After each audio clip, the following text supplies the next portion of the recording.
সুপ্রিয় দর্শক, আসসালামু আলাইকুম। বিএনপি সরকার গঠিত হয়েছে এখন পর্যন্ত 5 মাস হয়নি, কিন্তু এই 5 মাসের মধ্যেই একজন মন্ত্রী প্রধানমন্ত্রী তারেক রহমানের 3বার ধমক খেয়েছেন, সেটাও আবার জনসম্মুখে পাবলিক স্পেসে বক্তব্য দেওয়ার সময় মন্ত্রীকে তিনবার থামিয়েছেন প্রধানমন্ত্রী।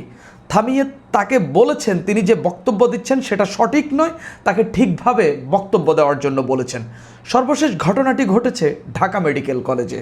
আপনারা নিশ্চয়ই বুঝে গেছেন সেই মন্ত্রীটি কে। তিনি হলেন স্বাস্থ্যমন্ত্রী সর্দার সাখাওয়াত হোসেন। তাকে প্রধানমন্ত্রী স্পষ্টত জনসম্মুখে নেতাকর্মীদের সামনে, মানুষের সামনে, সরকারি কর্মকর্তাদের সামনে, সরকারি অন্যান্য এমপি মন্ত্রীদের সামনে 3বার থামিয়েছেন এবং 3বারই ধমকের সুরে তাকে বলেছেন এইসব কথা না বলার জন্য। এখন কথা হইল, প্রধানমন্ত্রী কি স্বাস্থ্যমন্ত্রীর উপর কোনো না কোনোভাবে অসন্তুষ্ট? কেন তিনি অসন্তুষ্ট হতে পারেন বা কেন তাকে জনসম্মুখে থামাচ্ছেন? এটা ওই মন্ত্রীর জন্য লজ্জাজনক কিংবা অপমানজনকও বটে, কিন্তু তারপরেও প্রধানমন্ত্রী তাকে থামাচ্ছেন, ভিন্ন বক্তব্য দিতে বলছেন। কেন, এটাই আলোচনা করব। প্রথমে আমি ঘটনাগুলো বলি যে কোন কোন জায়গায় কি কি প্রেক্ষাপটে তাকে আসলে থামানো হয়েছে এবং বক্তব্য অন্যভাবে দেওয়ার জন্য বলা হয়েছে। প্রথম ঘটনাটি ঘটেছিল 18 এপ্রিল, অর্থাৎ সরকার গঠনের 2 মাসের মাথায় স্বাস্থ্যমন্ত্রী একটা অনুষ্ঠানে বক্তব্য দিচ্ছিলেন, সেটাও স্বাস্থ্যকর্মীদেরকে নিয়ে অনুষ্ঠান। রাজধানীর ওসমানী স্মৃতি মিলনায়তনে এই অনুষ্ঠানটি হচ্ছিল, স্বাস্থ্যকর্মীদেরকে নিয়ে এই প্রোগ্রাম। সেখানে স্বাস্থ্যমন্ত্রী বক্তব্য দিচ্ছিলেন। বক্তব্য দেওয়ার কালে তিনি প্রধানমন্ত্রীর প্রশংসা শুরু করলেন।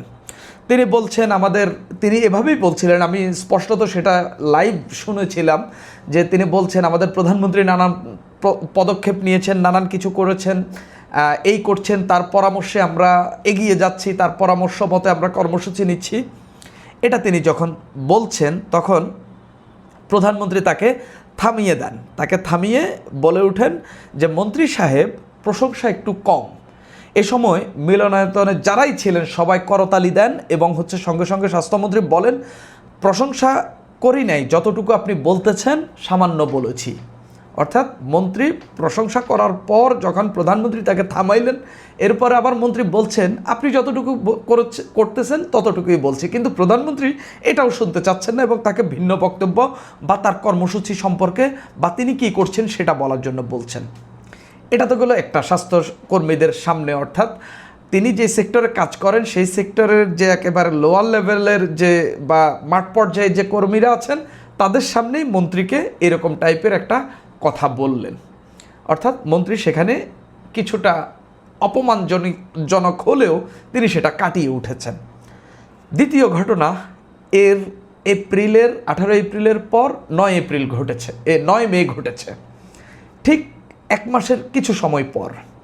সেটা ঘটেছে বিএনপির দলীয় নেতাকর্মীদের সামনে, সেটা আরও ভয়াবহ আকারে। সেখানে স্বাস্থ্যমন্ত্রীকে, সেখানে বিএনপির যে সরকারের লোকজন তারা উপস্থিত ছিলেন, প্রধানমন্ত্রী উপস্থিত ছিলেন, এক ধরনের জবাবদিহি অর্থাৎ মত বিনিময় সবার মতো করা হয়েছে, সেখানে প্রধানমন্ত্রী উপস্থিত ছিলেন। তখন স্বাস্থ্যমন্ত্রী সর্দার সাখাওয়াত হোসেনকে একজন হাম নিয়ে প্রশ্ন করেন, কেন হামে এত শিশু মারা যাচ্ছে সেটা নিয়ে প্রশ্ন করেন। জবাবে স্বাস্থ্যমন্ত্রী তুলে ধরেন প্রধানমন্ত্রীর নির্দেশনা, নানান পদক্ষেপের কথা। মন্ত্রীকে থামিয়ে প্রধানমন্ত্রী বলেন, সব পদক্ষেপে আমার নাম নিলেন, তাহলে মন্ত্রী হিসাবে আপনার মন্ত্রণালয় কি করছে? এ সময় দর্শক সারিতে থাকা অনেকেই প্রধানমন্ত্রীর বক্তব্যকে স্বাগত জানান। এখানে প্রধানমন্ত্রী ওই যে আগে যে ঘটনাটি সেখান থেকে আরেকটু সিভিয়ারলি বলেছেন। তিনি বলেছেন যে সব কথাই যদি আমার কথাই বলেন, মন্ত্রী হিসাবে আপনি কি করেছেন? অর্থাৎ স্বাস্থ্য মন্ত্রণালয়ে একজন মন্ত্রী কী করেছেন সেটা জনসম্মুখে বলতে পারছেন না, তাও আবার নিজ দলীয় নেতাকর্মীদের সামনে। এখানে তো প্রধানমন্ত্রীর প্রশংসা করার দরকার নেই, দলের নেতাদের কাছে এমনি প্রধানমন্ত্রীর প্রশংসা আছে, সেখানে কেন একজন মন্ত্রীকে প্রধানমন্ত্রীর এই প্রশংসা করতে হবে? বরঞ্চ হামে কেন মানুষ মারা যাচ্ছে এই জবাবটা তার বেশি দেওয়া জরুরি ছিল প্রথম বাক্যেই।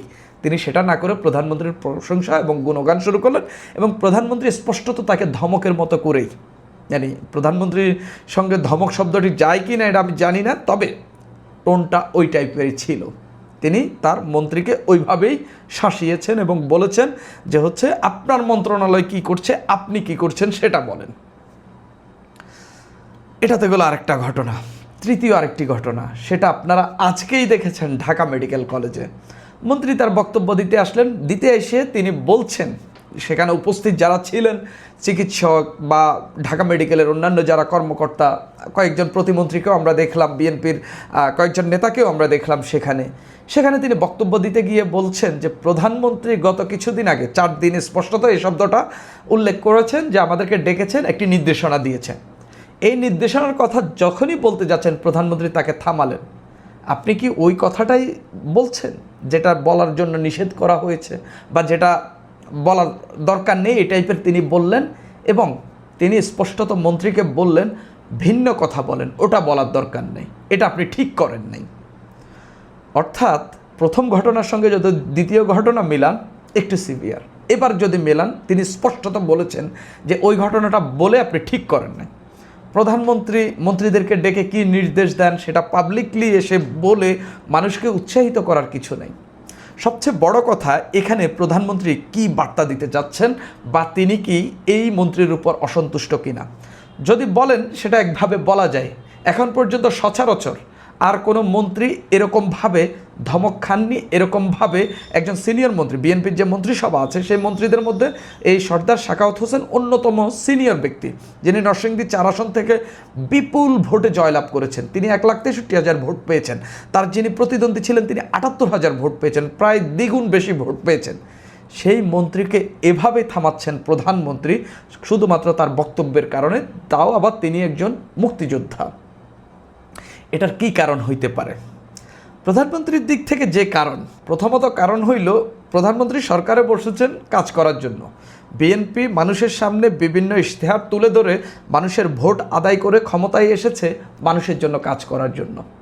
বিএনপি বা জনাব তারেক রহমান এটার জন্য ক্ষমতায় আসেননি যে একটা পাবলিক স্পিয়ারে যাবেন, সেখানে তিনি বক্তব্য দিবেন, তার মন্ত্রীরা সেখানে তার গুণগান গাইবেন, এটা তিনি পছন্দ করবেন না। স্পষ্টত তিনি সেখানে সেই বার্তা দিলেন। এই যে স্বাস্থ্যমন্ত্রী এই যে চাপটা খাইলেন বা এই যে কথাগুলো শুনলেন, এরকম আরেকজন মন্ত্রীও একই টাইপের কথা শুনেছেন, সেটাও বিএনপির ওই মতবিনিময় সবাই 9 মে যেটা রাজধানীর কৃষিবিদ ইনস্টিটিউশনে হয়েছিল, সেটা শিক্ষামন্ত্রী শুনেছেন। তিনি যখন বক্তব্য দিচ্ছিলেন তখন প্রধানমন্ত্রী বলছিলেন যে হচ্ছে আপনি একজন শিক্ষামন্ত্রী, আপনার বক্তব্যটা ওই মেরিটের হওয়া উচিত, আপনার এভাবে বক্তব্য দেওয়া ঠিক না। তখন শিক্ষামন্ত্রী তার বক্তব্য পাল্টিয়েছেন, কিন্তু শিক্ষামন্ত্রী একবার শুনেছেন, কিন্তু এই মন্ত্রী স্বাস্থ্যমন্ত্রী সর্দার সাখাওয়াত হোসেন 3 বার শুনেছেন। ভেতরে ভেতরে না জানি কতবার শুনেছেন। যিনি জনসম্মুখে মানুষের সামনে, নেতাকর্মীদের সামনে, কর্মচারী-কর্মকর্তাদের সামনে এভাবে কথা শুনতেছেন, ভেতরে তিনি কতবার শুনেছেন সেই প্রশ্ন কিন্তু থাকেই। যেই প্রধানমন্ত্রী জনসম্মুখে তার মন্ত্রীকে এভাবে কথা বলতে দ্বিধা করেন না, তিনি ভেতরে ভেতরে কীভাবে শাসান সেটাও কিন্তু এক ধরনের বার্তা যায়। অর্থাৎ প্রধানমন্ত্রী তার মন্ত্রী প্রতিমন্ত্রী বা যারাদেরকে নিয়ে সরকার গঠন করেছেন তাদেরকে খুব টাইটলি রাখছেন বা তাদেরকে খুব টাইট দিয়ে রাখছেন। তাদের কথাবার্তা, কাজকর্ম, চালচলন সব কিছুতেই তিনি নজরদারি করছেন এবং তিনি যেভাবে চাচ্ছেন সেভাবেই কাজ করতে হচ্ছে। এবং বিশেষ করে সবাইকে সবার মন্ত্রণালয়ে নজরদারি দিয়ে বিশেষভাবে সবাইকে কর্মসূচি হাতে নিয়ে কাজ করার জন্য তিনি নির্দেশ দিচ্ছেন। এখন প্রশ্ন হইল স্বাস্থ্যমন্ত্রী কি থাকবেন কিনা? আমি আসলে কোনো সূত্র নাই আমার কাছে, কিন্তু যে উপলক্ষ দেখতে পাচ্ছি স্বাস্থ্যমন্ত্রীকে রাখার কোনো অবস্থা আমি দেখছি না। কারণ যাকে 3 বার 5 মাসে তিনি 3 বার যিনি পাবলিক স্পেসে যিনি এভাবে কথা শুনতে হলো, যিনি ঠিক হলেন না একজন সিনিয়র বিএনপি নেতা হিসাবে, তিনি আসলে এর পরবর্তীতে যে করবেন না এই প্রশ্ন থেকে যায়। প্রধানমন্ত্রী তার এই কাজগুলো বা এই কথাগুলো একেবারেই পছন্দ করছেন না, একেবারেই পছন্দ করছেন না। তো সেই জায়গা থেকে প্রধানমন্ত্রী হয়তো শেষ পর্যন্ত তার কাজটা দেখবেন, কিন্তু কাজটা দেখতে গেলেও যদি আমরা 9 মের সম্মেলনের কথাটা ভাবি, সেখানে প্রধানমন্ত্রী স্পষ্টত তাকে বলেছেন আপনি কি করেছেন সেটা বলেন। এবং আজকে যে তিনি বক্তব্য দিচ্ছিলেন সেই বক্তব্যের সময় যে আপনার এই ছাড়া কি আর কোনো বক্তব্য নাই নাকি, অর্থাৎ স্বাস্থ্যমন্ত্রী সেখানে কি বক্তব্য নিয়ে হাজির হয়েছেন সেটা প্রধানমন্ত্রী জানতে চেয়েছেন। এর মধ্য দিয়ে স্পষ্ট প্রধানমন্ত্রী স্বাস্থ্যমন্ত্রীর উপর অসন্তুষ্ট। প্রকৃতপক্ষে কোনো অনুষ্ঠানে গেলে প্রধানমন্ত্রী সেরকম, স্বাস্থ্যমন্ত্রী সেরকম কোনো এজেন্ডা নিয়ে যান না যেটার উপর তিনি কথা বলবেন, যেটার উপর তিনি উদ্বুদ্ধ করবেন। ঢাকা মেডিকেলের প্রতিষ্ঠাবার্ষিকী ছিল, সেখানে যে অনুপ্রেরণামূলক বলেন, এই স্বাস্থ্যসেবা কীভাবে আরও সমন্বিত করা যায়, কিভাবে আরও মানুষের জনকল্যাণে আরও ভালোভাবে কাজ করা যায়, এইসব নিয়ে তিনি কোনো কথাই বলতে পারেননি। আমি একদম কনফার্মলি বলতে পারি প্রধানমন্ত্রীর যে কথাবার্তা দেখেছি এর মধ্য দিয়ে তিনি স্বাস্থ্যমন্ত্রীর এই বক্তব্যও পছন্দ করেননি, এবং তিনি যে ভেতরের কথাটা গিয়ে সেখানে বলতে গিয়ে যে চালাকিটা করতে চাইলেন সেটাও প্রধানমন্ত্রী একেবারেই পছন্দ করেননি। অর্থাৎ আগেরবার তিনি বলেছেন আপনি কি করেছেন সেটা বলেন, এবার বলেছেন ওই কথা তো এখানে বলা ঠিক হয়নি, আপনার একেবারেই ঠিক করেননি। অর্থাৎ প্রধানমন্ত্রীর গুড বুকে বা প্রধানমন্ত্রী সম্ভবত স্বাস্থ্যমন্ত্রীর উপর সত্যিকার অর্থে অসন্তুষ্ট। এই জায়গা থেকে যদি কাজ দেখিয়ে তিনি টিকে যেতে পারেন হয়তো পারবেন, কিন্তু এছাড়া আমি তার কোনো সম্ভাবনা দেখতে পাচ্ছি না।